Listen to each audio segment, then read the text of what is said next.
Freedom to Read: The Banning of Valuable Literature in Classrooms and How Censorship is Detrimental to Young Adults.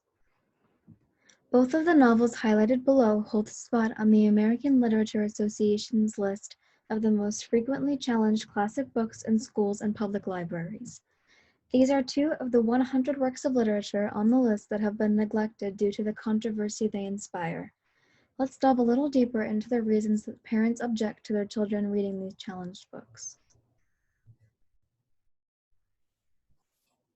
Book 1: To Kill a Mockingbird by Harper Lee. To Kill a Mockingbird is a stunning novel that takes place in Macomb, Alabama during an economic depression. Atticus Finch, the widowed father to his two children, Scout and Jem, is a lawyer and agrees to represent Tom Robinson in the court of law. Robinson is a black man accused of raping a white woman in an extremely racist, dominantly white community. Atticus's good nature and deep-rooted belief that one should get to know a person before they express judgment comes with a serious price. He and his family are subject to abuse and ridicule from those around them. When his children ask why he continues to represent a black man whose dreary fate is almost inevitable, he continues to set an example for them that prioritizes acceptance.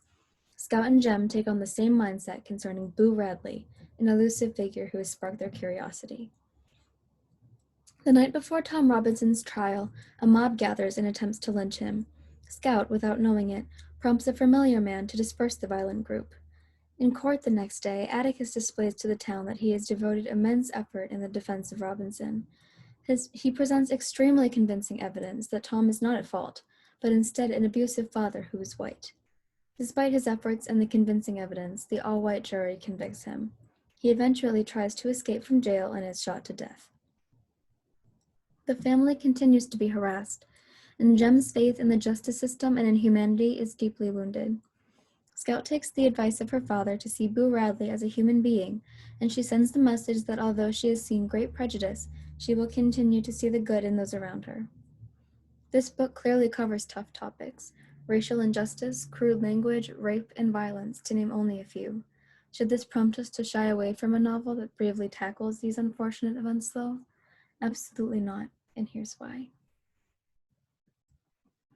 These topics continue to be our reality. It is only natural for parents to want to protect their kids from the ugliness of the world for as long as they can. This is completely understandable, but I will argue that this ugliness is our reality, and we are better off exposing our high schoolers to difficulties and intricacies of life now and gradually.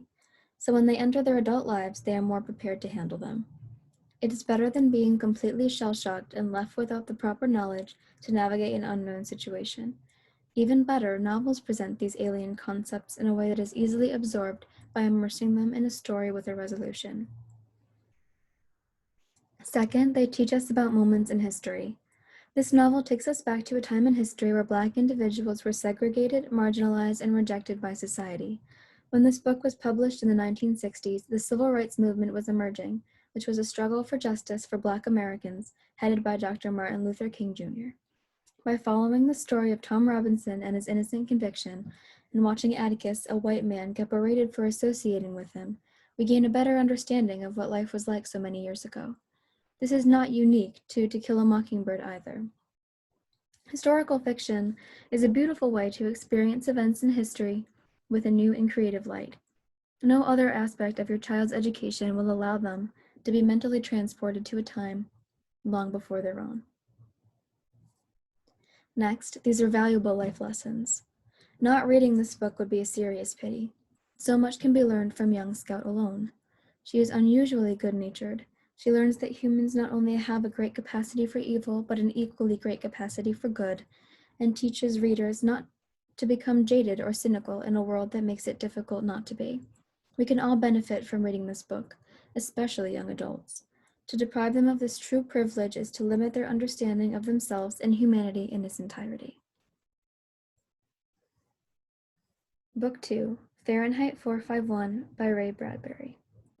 In this futuristic American dystopian society, Guy Montag is a fireman. Instead of putting out fires like the traditional job description, he is assigned to start them using contraband books. People who live here drive exceptionally fast, listen to the radio attached to the ears all day, cannot think independently, and most importantly, are not allowed to read or own literature. Guy meets an unusual 17-year-old girl named Clarice, who makes him question his empty life when she expresses her love of people and nature to him. After this encounter, he is subjected to many disturbing events. His wife attempts an overdose by swallowing a bottle of sleeping pills. An old woman hoarding books chooses to be burned alive with them instead of living without them. And Clarice was murdered by a speeding car. His dissatisfaction with life only increases, and looks for answers in the books that he stole from his job, which he hides in a vent in his home. The fire chief notices that Guy Montag has not shown up for work and pays him a visit. He explains that every fireman at one time or another wonders what these books have to offer and why they have to burn them. His explanation is that all books began to look the same, so no one was offended by them. Instead of permitting these conflicting ideas, they chose to eliminate them altogether. Dissatisfied with this answer, he asks a local English professor about the value of books. Faber agrees to help Montag read and print more books to plant in firemen's homes. At the fire station, Chief Beatty confuses Montag by presenting him with conflicting quotes from well-known novels. After he explains that books are dangerously complex and need to be burned, they get a call from Montag's own house. His wife told the truth, and Montag is forced to burn his own house to the ground. He then turns the flamethrower on Chief Beatty and murders him. The rest of the book entails a televised chase for Guy, who is now an outlaw, led by a mechanical hound programmed to kill him. He escapes to a river and floats until he meets a group of intellectuals who have also grasped the importance of books. They take in Montag, and he is assigned to memorize the Book of Ecclesiastes in order to be of help after the war ends. The entire city is bombed, and he and the group of renegades begin to travel to rebuild civilization. Parents have expressed their concerns about this book by saying it uses inappropriate language and contains questionable themes for their high school students, such as censorship and repression. Let's discuss why this content is necessary. First, the dangers of not reading complex novels with differing opinions is outlined right in this book. It is quite ironic that the book that has led to parent objections and school board bans is the very book whose society completely implodes by censoring its citizens. Although this is a work of science fiction, Bradbury suggests that the more we shelter individuals and repress their creative thoughts and individuality, the more they will seek it out themselves in potentially risky ways. These novels are concerned with the same topics that parents are, making it a valuable tool to learn from. I think it is a much better option to expose our children to books that will keep them wondering and allow them to explore their independent minds in a safe school environment. That being said, school is a safe environment to learn. Since the difficult topics in the book are unfortunately real and prominent in the world today, someday children will have to face them in their own lives. When they enter high school, that someday is becoming closer and closer. Controversial novels will guide them in a way that no other lesson could, though.